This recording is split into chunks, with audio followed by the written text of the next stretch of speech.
Hi everyone, and welcome once again to After the Final Set. My name is Luke, and as always, after my workout, I love to share my thoughts as training makes me think about problems or challenges in my life, but in a different way. I think there's something about the fatigue that's created out of training, or there's something that comes from the basic method of training, the repetition of training that helps me to reflect on my challenges in a different way. And I find that sharing them not just helps me, but hopefully helps you.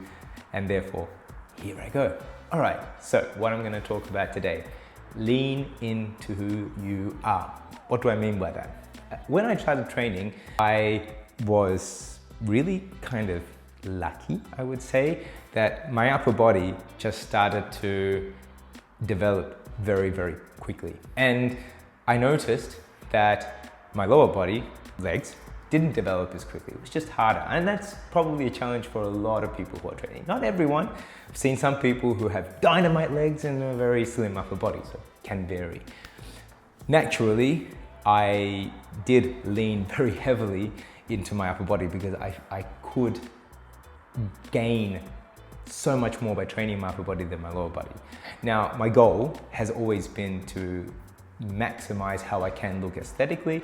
Call it a self-confidence topic, but I just found that that always helped me to get the best out of my life outside the gym. Now, in the beginning, I leaned so far into that my objective of building this nice aesthetic didn't really work. I just looked lopsided. Chicken legs, yeah, that was me.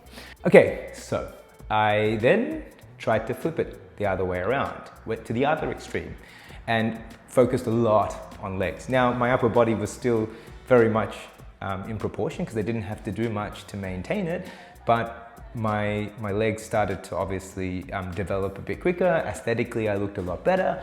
And here comes the but. Didn't feel better because I leaned so far into doing legs that I found that my motivation for training dipped.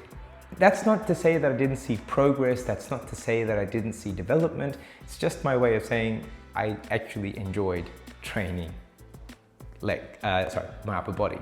And I enjoyed it a lot less to train my legs. I still enjoyed it a lot less. I've somehow built up a better association with training my legs, but it's never going to be as fun as training my upper body.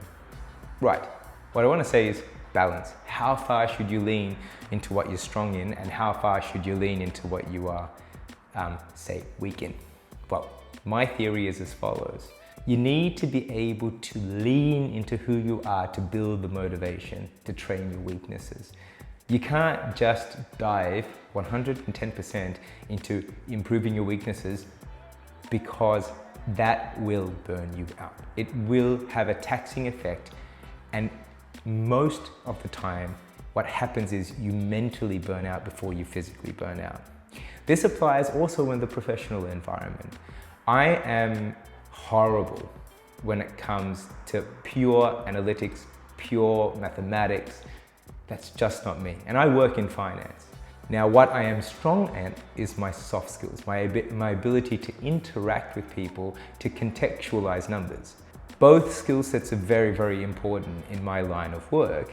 And I find that the way that I can make sure that I continue to improve my analytical skills is by making sure I dedicate time in my calendar, time in my schedule to have those interactions. Yes, sometimes I do have more interactions and I do neglect the analytical side of my job. It's natural. I love doing this. But I have to confess, when I had roles and jobs where I was more heavily into just the analytical side, I noticed that my career took a dip. You simply have a maximum amount of time, a maximum amount of dedication that you can put into your weaknesses without leveraging from your strengths. This means that there is two things that you need to ensure that you do. The first thing is you need to know and have the awareness what are your strengths, and you need to dedicate time to those strengths. know what they are, dedicate time. This is essential. Equally, you also need to make sure that you have an awareness of what your weaknesses are and you're dedicating time towards your weaknesses. Now, it's probably 3 things and not 2, but maybe you get the idea of what I'm trying to say. It's like when I'm coming to train, I'm aware that my upper body develops differently from my lower body. I'm aware that training my lower body mentally drains me more than training my upper body.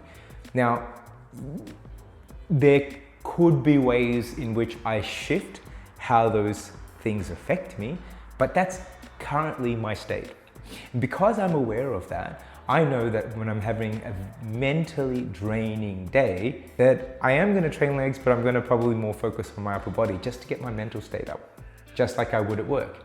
I understand that analytics is part of my role, but if I'm having a mentally draining day, then I'm going to spend time with people to recharge, to come back to do that analytics. Awareness of where you are, who you are, is essential, not just in your training life, but also in your personal and your professional life.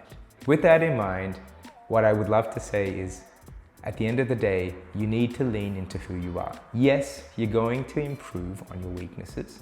That's got to be something that you work on and probably something that you already do. But don't forget to leverage from how your strengths make you feel. All right. I hope that was helpful for you. Also, I'm trying a new camera angle. I wonder if you like it. Once again, this is Luke from After the Final Set. Have a wonderful day and hope to see you all soon. Share if you think this will be helpful for anyone else. Ciao.